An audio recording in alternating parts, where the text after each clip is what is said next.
Let's talk about the Odyssey. First, I want to share with you The Adventures of Odysseus by Hugh Lupton. We read this one last year during our first grade year, and I got it from the library. It's a beautiful picture book of the story of the Odyssey,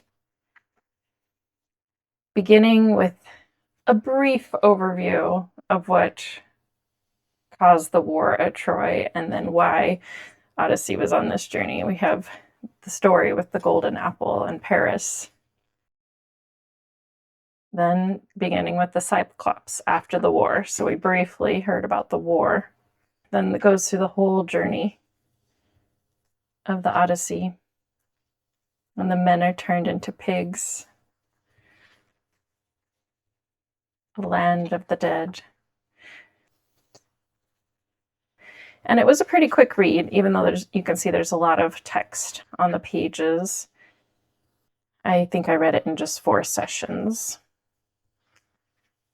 He comes back disguised. And there is a little bit of bloodshed and death, but this version doesn't go too deep into all of that. So it's nice for reading with younger children. And if you want to, you could read it with older children too. Nice, fun version. Beautiful.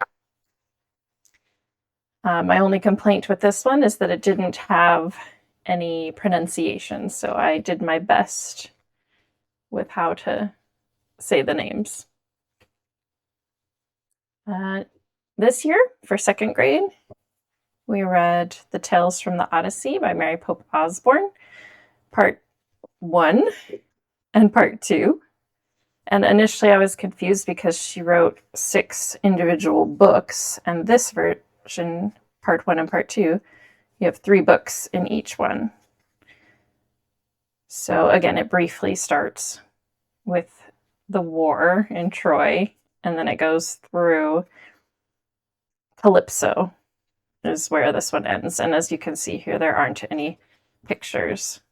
But again, it's a pretty quick read. We took a little more time with this one because it's a little bit more lengthy, but over a few weeks, we read through each of these books. Again, 3 books in this one, no pictures. But at the back, there's pronunciation for both of these. So I found out I'd been saying some of the names wrong, but that was okay. We got used to that. Got one more version of the Odyssey. This is an Usborne Young Reading level or series 3. I think these are meant for grade 5 for independent reading, but as a read aloud, it's certainly fine for younger. Great pictures again in this, very colorful, a little more child friendly on the images, I guess, less artsy.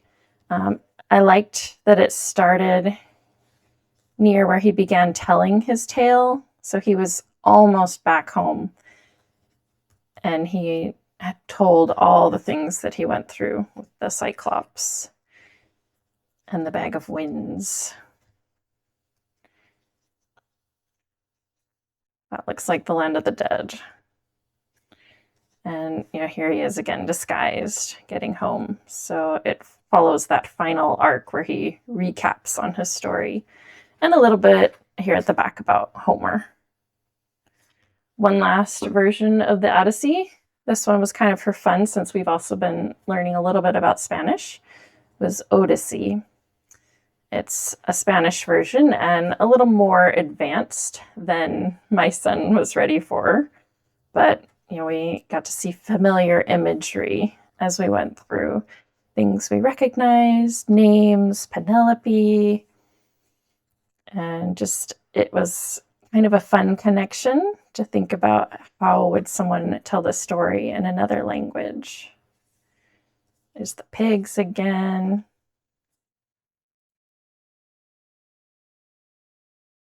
The Cyclops. And yay, they're all happy again at the end. So that was the Odyssey. We did most of those is read-alouds for the younger grades, first and second. They could be read independently later. Maybe we'll revisit them.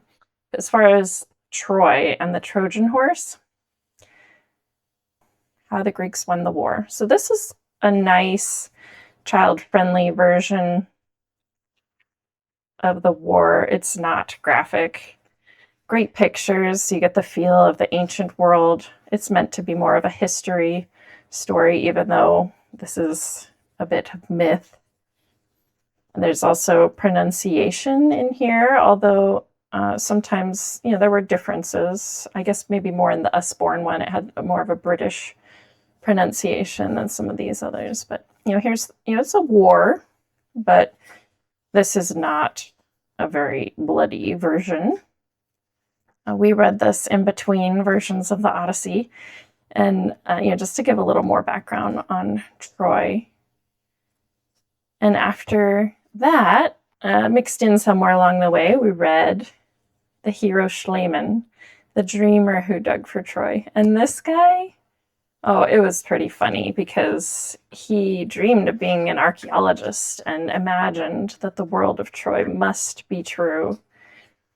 But he destroyed a lot of things along the way as his digging. He had money, he could dig, he wanted treasure.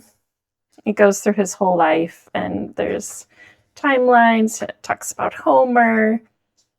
This is just a really amusing story. Later, I believe, there's models of how the city must have been buried and built up over time, the stratification. So he really kind of destroyed everything in his hurry to just dig stuff up. But he also made some discoveries, and he may have found where Troy really was. Maybe we don't know.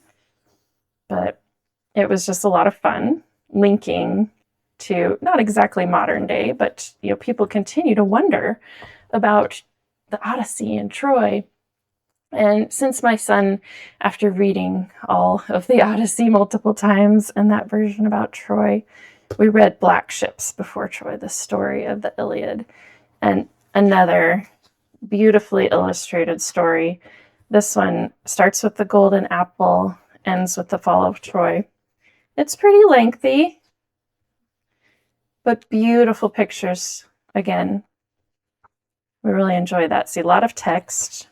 Definitely a read aloud, but it starts, the ships come together, and then we get a lot of war, a lot of time spent fighting. And this one is pretty graphic, but there's also beauty, and it talks about family and culture. And even though I would say this is meant for a little older crowd than first and second grade, for us, my son still listened and was interested, and he got to know the characters really well. We recognized so many of the characters from reading the Odyssey. There were some new ones, but blood, death, people getting dragged through the ground, the gods. It goes on and on. Of course, the war did. 10 years of war. But it was a great way for us to finish off. There's the Trojan Horse. They're sneaking in. And the end. It ended happily after all of that fighting. Helen of the fair cheeks, she returned home. If only all of that could have been avoided. More pronunciation here at the end. Great stories. We really enjoyed the Odyssey and the Iliad. Thanks for looking at these stories with me. If you check out my blog, I have a more in-depth article. We didn't just read the Odyssey and the Iliad. We also read more about the Greek gods and myths, and also some Greek life. We really immersed ourselves in the ancient history to go along with it. So if you check out that article, I'll put the link in the description or the comments. You can find it there. I'd love to have you check it out. Thanks.